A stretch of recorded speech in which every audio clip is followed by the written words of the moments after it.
আসসালামু আলাইকুম, আমি ফারহানা বিথি আবারও বিথি স্ট্যাটুন ফেসবুক পেজে একটা শর্ট ভিডিও নিয়ে আসছি। কথা বলতে পারতেছি না, খুবই অসুস্থ আমি। কথা বললে বুক ব্যথা করছে, নিঃশ্বাস আটকে যাচ্ছে।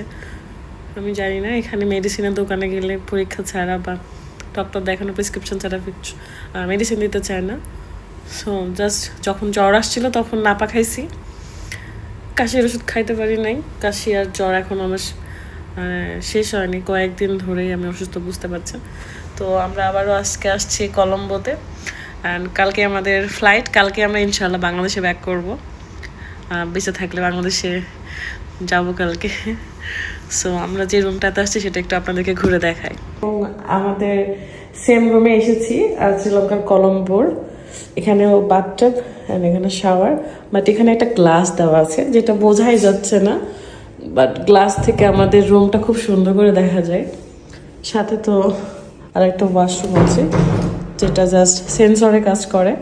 যাই হোক, সবাই আজকে টপ ফ্লোরে সুইমিংয়ে গেছে, সুইমিং করতে। জাস্ট আমি রুমে থেকে গেছি কারণ অনেক বেশি অসুস্থ আমি। খুব সুন্দর একটা ভিউ পাওয়া যায় এখান থেকে, দেখেন সমুদ্রের পাশেই রেল লাইন অ্যান্ড ট্রেন দেখা যায়। এই যে ট্রেন যাচ্ছে অলরেডি। শেষ দিন আমি চা বানিয়েছি কারণ আমার গলা একদমই খুবই বাজে অবস্থা, আমি খুবই অসুস্থ, কথা বলতে পারতেছি না। জাস্ট আমি এটুকুই, আমার নিঃশ্বাস নিতেও কষ্ট হয়, কথা বলতেও কষ্ট হয়, বুকে এত বেশি ব্যথা, আমি কাশি হচ্ছে খুবই বেশি।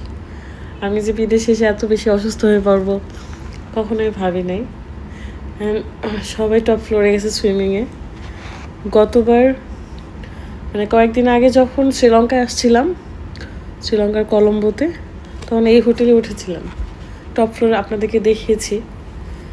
তো ওই হোটেলে আবার আসছি কারণ আমাদের কালকে ফ্লাইট, কালকে আমরা বাংলাদেশে ইনশাল্লাহ চলে যাব। সো খুব মিস করবো এই জায়গাগুলো, খুবই সুন্দর ওয়েদার, একদম রুমে বসে থেকে সব কিছু দেখা যায়। দেখেন কত সুন্দর লাগতেছে, মানে সমুদ্রের ঢেউ তো আসে, ট্রেন লাইন, রোড, কত উন্নত এই শহরগুলো, কত উন্নত এই দেশগুলো।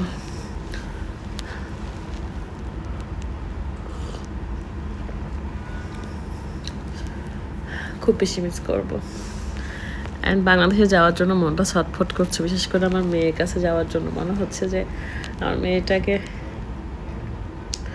দেখার জন্য জানটা অস্থিরতা কাজ করছে। লাস্ট সময়ে এসে আর সহ্য করতে পারতেছি না, ধৈর্য ধরতে পারছি না, এরকম একটা ব্যাপার। আসলে শেষ সময়ের দিকে ধৈর্য আর কুলায় না, এটা স্বাভাবিক। প্রথম কয়েকদিন খুব আনন্দ করছি, পরে শুধু কষ্ট ফিল করতে পারছি। দেশের মতো যতই এগুলো দেশ উন্নত হোক, ঘুরতে ভালো লাগে, কিন্তু নিজের দেশের মাটি, নিজের দেশের পরিবেশের ছোঁয়া, বাতাস, সব কিছুই মনে পড়ে।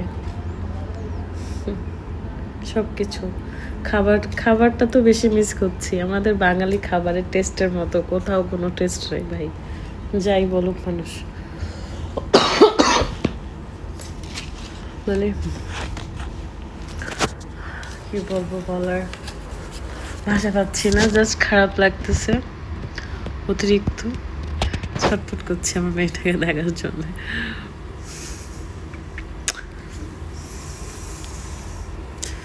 কিছু বলার নাই আমার, সব কথা বলে প্রকাশ করে নিজের অনুভূতিটা প্রকাশ করা যায় না।